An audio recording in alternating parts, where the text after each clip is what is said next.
We're headed into a pretty epic battle in Wisconsin. The entire Washington establishment and the establishment wing of the Republican Party. We see, Governor Scott Walker is part of that establishment wing. I think you've kind of got the Speaker of the House there, who's been pitched throughout the year as the anti-Trump, and also there's been some, disagreements with Reince Priebus over the course of the campaign.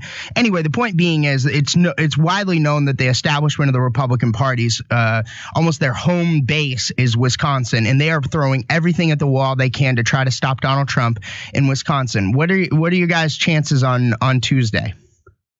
Well, I think you're right. This is going to be a very competitive state. But I think the point here is this is probably the last competitive state at this level when it comes to a Donald Trump nomination win.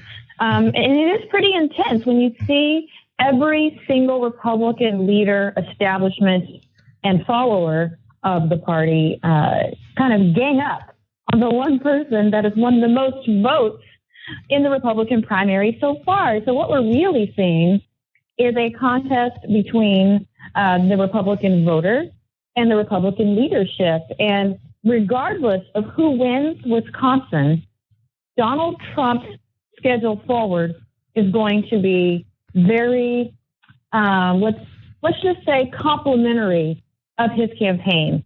Mm-hmm. The contest in Wisconsin is quite specific because, as you said, that's where everything is pretty much housed. But I'll also say this, Matt. We know that millions of dollars have been spent against Donald Trump. We know that there are thousands of hours of negative news dedicated to Donald Trump. So a win for Donald Trump would be phenomenal. But I'll also say that if he doesn't win, it's not going to stop the campaign, as many people are out there subscribing to. Right. It seems like they're putting up this phony expectation that you guys are supposed to win in the den of the establishment. But that being said, so you mentioned how the schedule moving forward, it benefits Mr. Trump in his campaign. Now, obviously, 2 weeks after that is New York. Now, Trump is polling way ahead in his home state. I think he's up, 50 points or something, or depending on what polls you look at. Yeah. And then you've got the rest of the Northeast. You have Maryland, Pennsylvania, Rhode Island, I think Delaware, Connecticut a week later. So, are you guys confident that your guys are going to get to that 1237 and be the nominee on the first ballot? Yes, I am, and I do. And I think it's also because we do have some other things we're going to be rolling out with regards to foreign policy, something that we're just now able to talk about. By the way, the only candidate that has sat down with the media and spent 100 minutes talking about foreign policy, which, as we can turn on the TV any day and know that that is one of the greatest issues we need to address going into 2016. And so that, I think, is going to have a significant role moving forward in these other states as well. And just simply identifying one key fact here is that Donald Trump is the only candidate that's not on the government payroll. He is personally invested in the success of this country and will take it very personally to fix the mess that all of the politicians have gotten us in so far. Right. Now, so, Katrina, in the lead story on Breitbart right now, I talked to Mr. Trump yesterday specifically about Obama Trade, the Trade Promotion Authority, the Trans-Pacific Partnership, and the other trade deals that are all a part of that as well, the Transatlantic Trade and Investment Partnership and the Trade and Services Agreement. Mr. Trump is pretty much the only candidate out there talking about this consistently and repeatedly throughout this election. Now, then all of a sudden we saw this week, Senator Cruz's campaign came out with an ad in which he calls for fair trade and puts it in the context of the economic cost to Wisconsin workers. It's airing in Wisconsin right now. Wisconsin has seen a lot of factories closing down. In fact, over the last year, we've seen General Electric announce that they are shutting down their Wisconsin operations and moving them to Canada. In Paul Ryan's hometown, I was up there literally a mile from where he lives in Wisconsin, in Janesville, Wisconsin. There was a General Motors manufacturing plant there that used to employ thousands. They've now shut down entirely except for a handful of of support staff still on the site that maintains the property for the barely for it's basically ruins. And now GM is manufacturing Buicks. Literally, they are manufacturing Buicks in China and then importing them into the United States. This year will be the first year that we are going to see a whole line of Buick car that used to be made in America's heartland, made in China, and then brought into the United States. There's so many other companies. Oscar Mayer is closing down their plant, so on and so on and so forth. There's cheese plants that are closing down all over Wisconsin. So why is it that Trump and Cruz, and why do you think Cruz is trying to make this pivot to this issue right now in the last few days? Well, I think Cruz is making this pivot because he was essentially a part of the problem. And Mr. Trump has 6 events in Wisconsin starting today. And he's going to remind people that it was Senator Ted Cruz and Paul Ryan who wrote a joint op-ed together pushing for Obama trade. They are on the same team with this. This is exactly how politicians work, particularly in Washington, D.C. They pass all of these horrible deals, putting the American worker at the bottom of the barrel and getting all these companies from their special interests taken care of. The reason why Ted Cruz is doing this now is because he knows there are only 2 other candidates, including Bernie Sanders, that are gaining the traction of the workers. And it is because of everything you just mentioned about jobs going overseas, about factories closing down. And this has been one of the pinnacles of Donald Trump's campaign. And what's coming that Paul Ryan and Ted Cruz supported is a trade deal that will supersede all trade deals. This will be a disaster. We're talking about environmental protection. We're talking about labor agreements.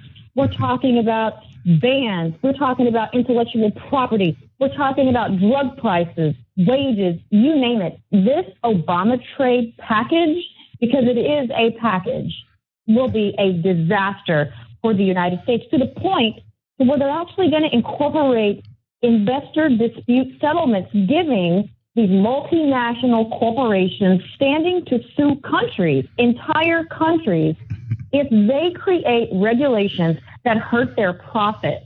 In what world would any politician put their taxpayer on the hook for? That is that gross and that disgusting.